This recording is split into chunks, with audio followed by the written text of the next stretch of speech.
بسم اللہ الرحمن الرحیم۔ جب سے تصوف کا سلسلہ شروع ہوا تو جیسا کہ ہم جانتے ہیں اس کے ساتھ ہی ایک طرح کا پیرلل نظام فتوت کا بھی شروع ہو گیا، لیکن پیرلل یہ ان معنوں میں نہیں ہے کہ یہ اس سے کو الگ تھا، بلکہ اس کے مراد ہے کہ ساتھ ہی تصوف کی ڈیولپمنٹ کے ساتھ جو آگے ایک نئی ڈیولپمنٹ شروع ہوئی تو اس میں فتوت کا سلسلہ چلا۔ اور فتوت سے مراد یہ تھی کہ تصوف میں تو بڑا وسیع معاملہ ہے، اس میں بہت کام ہوتے ہیں، اس میں درس و تدریس بھی ہوتی ہے، اس میں تعلیم بھی ہوتی ہے، اس میں روحانیت کے مقامات بھی طے کرنے ہوتے ہیں، اس میں ذکر و اذکار یہ سب کچھ ہوتا ہے۔ لیکن فتوت میں یہ ایک قسم کا تصوف کا اسپیشلائزیشن کا شعبہ ہے۔ اس میں آدمی اپنے آپ کو خدمت کے لیے وقف کر دیتا ہے اور پھر خدمت کو باقاعدہ ایک نظام کی شکل دے دیتا ہے۔ یعنی مطلب یہ ہے کہ ایک تنظیم کے ساتھ صوفیاء کرام پھر یہ خدمت کا فریضہ سر انجام دیا کرتے تھے۔ حضرت امیر کبیر سید علی حمدانی خود فتوت کے امام تھے، تصوف کے بھی امام تھے، اور آپ جہاں بھی گئے تو آپ نے خدمت خلق کو اپنے سامنے ایک مقصد کے طور پر رکھا۔ خاص طور پر جب آپ کشمیر میں تشریف لائے تو ان کی بادشاہوں نے بھی بڑی آؤ بھگت کی، اور اس میں بادشاہوں کا بھی حصہ ہے کہ اس وقت انہوں نے حضرت امیر کبیر سید علی حمدانی کے ساتھ تعاون کیا۔ تو اس وقت جناب سید علی حمدانی رحمۃ اللہ علیہ نے ایران سے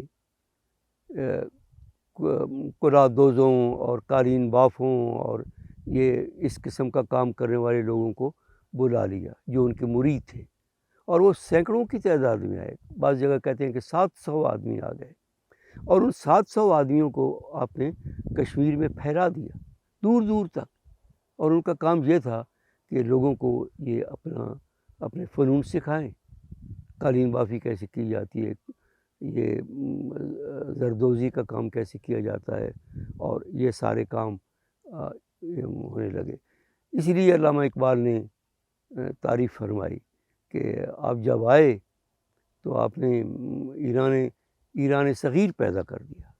گویا کشمیر کو، خطہ کشمیر کو ایران صغیر بنا دیا، کیونکہ ایران کے جتنے اس قسم کے فنون تھے وہ آپ نے ایسے پھیلائے کہ لوگ اب تک وہ کام کر رہے ہیں۔ تو آپ نے کیا کیا کہ آپ نے باقاعدہ گروپس تشکیل دیے، اور ہر گروپ کا ایک امیر ہوتا تھا، اور وہ ان کے ساتھ ہوتا تھا، اور بھیجا آپ نے کن جگہوں پر؟ عام طور پر ہندوؤں کی آبادی میں، کہ وہاں ان کو وہ تبلیغ بھی کریں گے اور وہاں ان کو کام بھی سکھائیں گے۔ چنانچہ اس طرح اسلام بھی پھیلا، اور اس طرح دوسرے صنعتی لحاظ سے بھی ترقی ہوئی اور لوگ خوشحال ہوئے۔ تو حضرت امیر کبیر سید علی حمدانی کا یہ بہت بڑا کارنامہ ہے، اور یہی وجہ ہے کہ ہمارے جو سیکولر ہسٹورینز ہیں وہ بھی ان کا ذکر کرنے پر مجبور ہیں، اور انہوں نے کھلم کھلا حضرت شاہ ہمدان کی خدمت کا ذکر کیا ہے کہ آپ نے یہ بہت بڑا کام کیا۔ اور یہ جو آپ امیر کبیر تھے تو شاید ان کا نام امیر کبیر بھی لقب اسی لیے ہوا کہ وہ تمام لوگ جو امیر ہو کر باہر جاتے تھے ان سب کو بڑے ہدایت دینے والے اور ان کے منتظم پیچھے حضرت امیر کبیر سید علی حمدانی ہوا کرتے تھے۔ تو یہ کام اتنا پھیلا کہ لوگ خوشحال ہو گئے، اور لوگ پھر مسلمان بھی ہو گئے، اور آپ نے گویا کشمیر کی ثقافت کو بدل کے رکھ دیا۔ تو یہ کام حضرت امیر کبیر نے فتوت کے نظام کے تحت کیا۔ اب میں آگے بات کرتا ہوں کہ کیا یہ کام، فتوت کا کام، اس وقت بھی ہمارے کاموں کے لحاظ سے یا ہمارے مقاصد کے لحاظ سے ریلیونٹ ہے؟ یہ بہت ریلیونٹ ہے۔ میں خاص طور پر سادات حمدانی کے پیران عظام سے درخواست کرتا ہوں کہ وہ اس فتوت کے نظام کو اب دوبارہ رائج کریں۔ ٹھیک ہے، اب بھی مجھے معلوم ہے کہ پیران نظام لوگوں کی بہت خدمت کرتے رہتے ہیں، دنیاوی لحاظ سے خدمت کرتے رہتے ہیں، سب کو ٹھیک، لیکن نہیں، طریقے کے ساتھ، اور کوئی لوگ بھی کوئی بھی آپ کے پاس آئے اور آپ اس کی کوئی مدد کر سکتے ہوں تو آپ فی سبیل اللہ اس کی مدد کریں، بلکہ خاص طور پر ان کو ہدایت دیا کریں کہ جہاں بھی آپ کا کوئی مرید ہے وہ بھی لوگوں کی خدمت پر ہر وقت آمادہ رہے، تو ہم پھر ایک لحاظ سے سادات ہمدانی فتوت کے اس نظام کو دوبارہ رائج کر دیں گے۔ اور صرف یہ سادات ہمدانی کے پیران عظام کا مسئلہ نہیں ہے، میں تو کہتا ہوں جہاں کہیں بھی سجادہ نشین اور پیران کرام اور مرشدین ہیں وہ فتوت کے کام کو اپنے مقصد رکھیں، کیونکہ یہ زیادہ ریلیونٹ ہے۔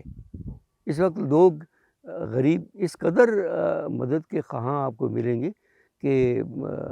آپ اگر یہ کام کریں تو اللہ تعالیٰ آپ کو یہ خیر عطا فرمائے گا، اور حضرت امیر کبیر کا وہ کہنا پورا ہوگا